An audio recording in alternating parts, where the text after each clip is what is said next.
আমি আমার বাড়ির উঠানে আঙিনায় এই যে ব্যাঙ ডাকা, ঝিঝি ডাকা, কোলাহল মুখর সময় সচরাচর গ্রামেই দেখা যায়, গ্রামেও শোনা যায়।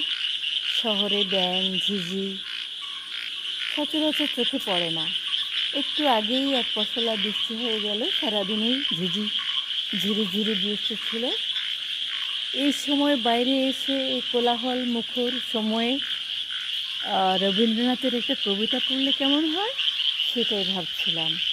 যাই হোক, আমি আপনাদের কবিতা শোনাচ্ছি। কবিতার শিরোনাম মধুময় পৃথিবীর ধূলি। এ দুলোক মধুময়, মধুময় পৃথিবীর ধূলি, অন্তরে নিয়েছি আমি তুলি এই মহামন্ত্রখানি, চরিতার্থ জীবনের বাণী।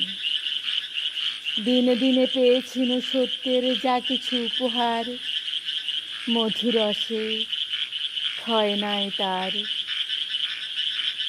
তাই এই মর্মবাণী মৃত্যুর শেষের প্রান্তে বাজে, সব ক্ষতি মিথ্যা করে অন্তরে আনন্দ বিরাজে।